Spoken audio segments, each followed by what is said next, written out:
So, in response to that demonstration, God says to the angels, now bow down to Adam. And I thought, what does bowing down connote? Because, I already realized that this author could pack tremendous meaning in just a few words.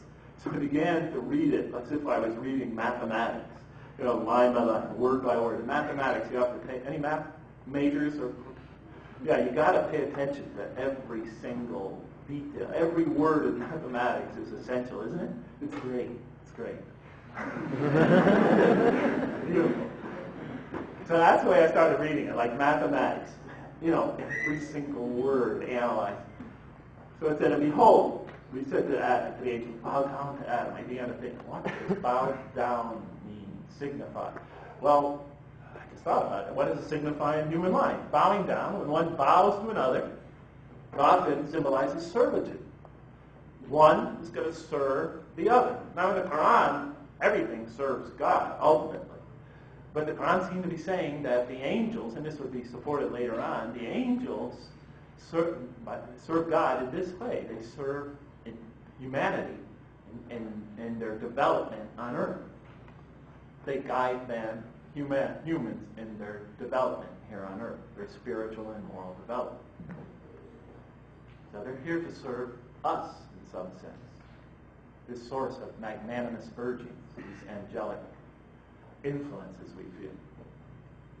And what else does it mean? It also could mean that one is superior to another.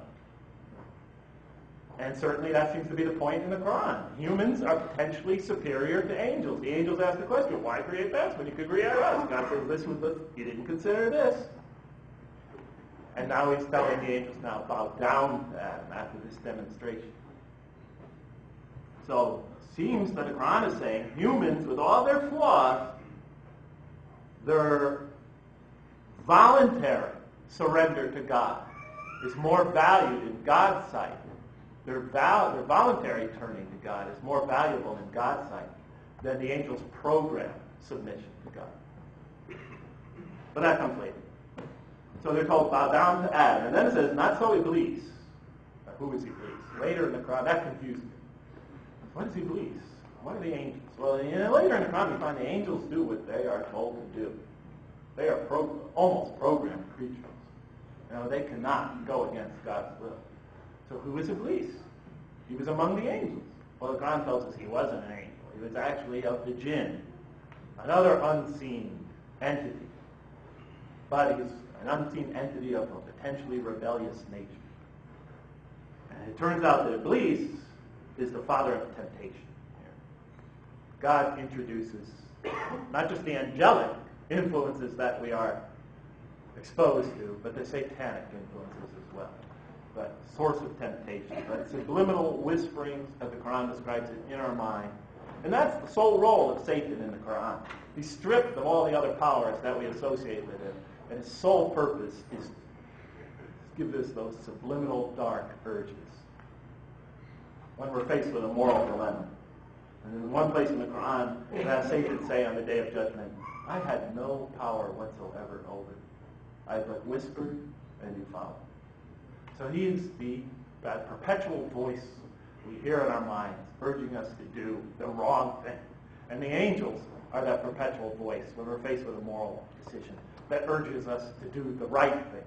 And the Quran, these two voices that we hear in our modern language, in our minds, in the Quran, in our hearts, in the Quran, the whisperings in our chests, these two forces that we are exposed to heighten our awareness of the morality of a decision that we're facing. They act as sort of moral catalysts. They bring to our mind, when we're faced with a moral dilemma, the greatness of the situation. So that when I'm thinking of cheating on a test, it very much brings it into focus. And one voice is saying to me, go on, get the good grade.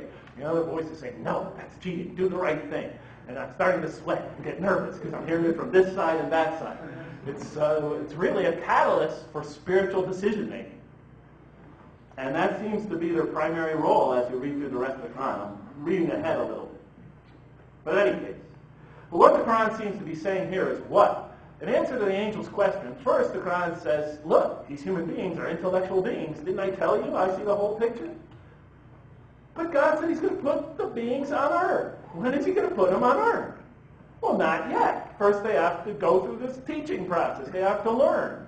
Okay, and they're gaining wisdom, they're gaining knowledge, etc. He's still not putting them on earth.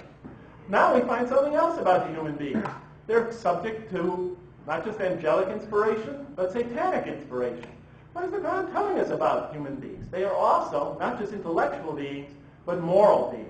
They have an intrinsic understanding of right and wrong, and they receive moral impulses in both directions.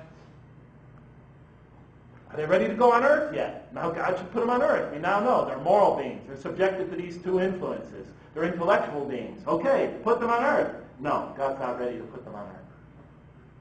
And behold, he said, the angels bowed down to Adam, and they bowed down, not so Iblis. He refused and was of the arrogant. Selfishness. Always putting yourself above the rights of others. You feel the right to impinge on someone else's God-given rights. Because you're selfish or arrogant. In any case, but that's a peripheral thing. He was of those who reject faith. So we go to the next verse. And we said, "O Adam, dwell you..." I have other verses written down to support that one, but skip it. I want to stick with the story as it is. I'm trying to keep you close to my first reading. Is that okay? And then we said, "O Adam, dwell you and your spouse in the garden, and eat freely thereof what you wish, but come not near this tree, for you will be among the wrongdoers." I read that verse and I thought, the Quran certainly has a penchant for understating things. Because this is the famous and faithful command. "O Adam, dwell you and your spouse in the garden, and eat freely thereof what you wish, but come not near this tree, for you will be among the wrongdoers." What's wrong with that verse, I thought? As those of you who came from a background like mine, there's no sense of urgency.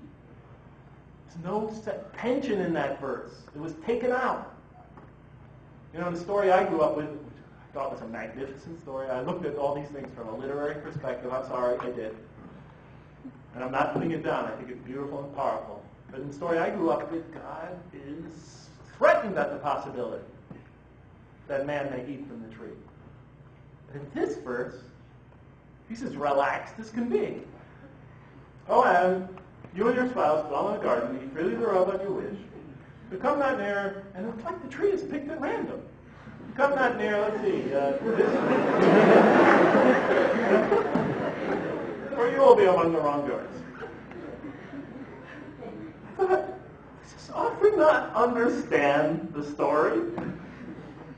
Because it's like he's using the same things, but he's permuting the details and telling it another way and bringing up different critical changes. It's almost as if he's using it, this great, great story, captivating story, as a vehicle for an original message. No better story to capture the reader than this one. And they can see things he didn't see before.